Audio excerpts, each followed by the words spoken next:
뇌졸중하는 입장에서는 전조 증상이라는 말은 맞지가 않다고 생각해요. 실제로 대처할 방법은 없습니다. 가장 중요한 위험인자는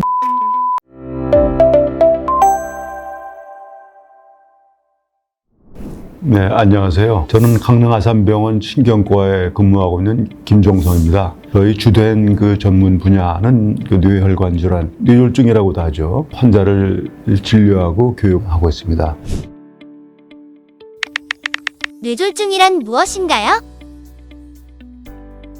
뇌졸중은 뇌 안에 생기는 병 중에 하나죠. 물론 뇌 안에는 다른 장기와 같이 암이 생길 수도 있고 뇌가 다칠 수도 있고 염증이 생길 수도 있고 여러 가지 병이 있지만 뇌졸중이라는 것은 뇌 안에 있는 혈관들에 문제가 생겨서 그 혈관에 막히거나 아니면 터지거나 둘 중에서 하나인데, 그럼 그 혈관이 지나가는 혈액이 그 뇌 부분으로 가지는 못하니까 일부 뇌가 손상이 돼서 그 뇌가 평소에 하던 기능을 못하는 거죠. 어쨌든 그러한 뇌로 가는 혈관에 문제가 생겨서 갑작스럽게 신경학적인 증상, 마비가 되거나 감각이 이상해지거나 어지럽거나 말을 못하거나 그런 증상이 오는 병을 통틀어서 뇌졸중이라고 말을 합니다.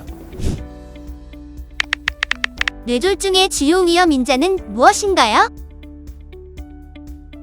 뇌 혈관에 문제가 생겨서 막히거나 터지는 병이니까 뇌 혈관을 손상시키는 요인들, 그게 전부 다 위험인자이죠. 사실 제일 중요한 거는 나이예요. 아무래도 혈관이 말랑말랑하게 젊어야 되는데 나이 드시면 허리도 구부러지고 걷는 것도 뻣뻣하고 힘도 없어지고 하듯이 나이가 제일 중요한 위험인자인데, 사실 나이는 방법이 없잖아요. 나이 드신 걸 할 수 없더라도 우리가 조절할 수 있는 위험인자를 처음부터 그걸 조절해야 된다는 게 중요한 거죠. 가장 중요한 위험인자는 고혈압이에요. 그게 120에 80 정도가 일반적으로 사람들이 갖고 있는 혈압인데, 그게 높으면 혈관이 망가지기 시작하는 거예요. 그래서 실제로 환자들 보면 70%가 혈압이 높아요. 혈압이 원인인 거죠. 그 다음에 당뇨병입니다. 제가 보면 한 30%가 당뇨병이 있으세요. 그런 환자들이 당뇨병이 계속 혈관을 망가뜨려서 당뇨병 환자들도 뇌졸중이 더 많이 생긴 거예요. 일반인들보다.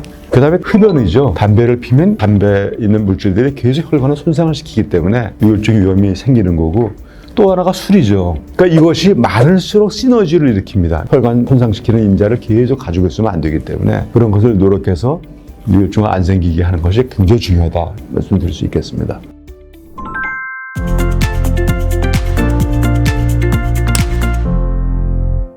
뇌졸중은 유전적 영향이 큰가요? 그런 질문을 많이 받는데 별로 없습니다. 유전적인 경향은 있거든요. 그 집에 부모님이 고혈압이 있는 사람은 아이들도 고혈압이 생길 확률이 높아지고 당뇨도 마찬가지고, 그로 인해 생기는 뇌졸중도 약간 유전성으로 보이죠. 그러나 유전병이 아니기 때문에 꼭 그런 건 아니죠. 드물기 때문에 사실상 일반인들은 그 병을 몰라도 됩니다. 그냥 일반적으로 뇌졸중 경향이 조금 있지만 크게 문제는 안 된다라고 생각하면 되고요. 그 외에 일반적인 뇌졸중은 유전적인 경향은 없으니까 너무 염려하지 말고 개인이 관리하는 게 중요하다, 이렇게 말씀드릴 수 있겠습니다. 뇌졸중 전조 증상에 대해 많이 궁금해 하시던데 그게 있을까요? 사실 저는 뇌졸중하는 입장에서는 전조 증상이라는 말은 맞지가 않다고 생각해요. 뇌졸중 증상이 살짝 왔다가 좋아지는 수가 있죠. 뇌가 손상이 돼서 갑자기 힘이 빠지는 게, 그런 게 뇌졸중의 대표적인 증세인데, 뇌졸중이 살짝 왔다가 금방 좋아진 거죠. 만약 온 사람들 같으면은 큰 뇌졸중이 온 거랑 똑같이 빨리 병원에 와야 됩니다. 잠깐 왔다고 무시하지 말고 제대로 큰 문제인지 아닌지 좀 보고 그 다음에 예방하라는 의미에서 그런 것이 중요하다는 것이지, 그걸 전조 증상이라는 말은 하지는 않습니다. 어쨌든 그런 작은 뇌졸중이라도 빨리 병원에 와야 된다, 이 점은 맞는 거죠. 마지막으로 갑자기 뇌졸중 증상이 발생하면 혹시 대처법이 따로 있을까요? 실제로 대처할 방법은 없습니다. 그러니까 뇌졸중의 주요 증세, 갑자기 팔다리가 마비돼서 못 움직이거나 갑자기 말이 안 돼서 발음이 나빠지거나 말을 못하거나 갑자기 캄캄하게 한쪽이 안 보이거나 이런 뇌졸중 증세가 왔으면 빨리 병원에 오는 게 가장 좋은 방법이고, 그게 대처 방법입니다. 최대한 빨리 뇌가 다 망가지기 전에 병원에서 조치를 해야 되는데, 그건 병원에서 할 일이 여러분들이 할 수가 없거든요. 3차 병원을 어디쯤 있나 알아두고 거기에 최대한 빨리 가야 돼요. 뇌졸중 급성기만은 큰 병원에 모시고 와야 여러분들이 치료가 다 잘 되고 다 좋다, 이렇게 제가 강조하고 싶습니다.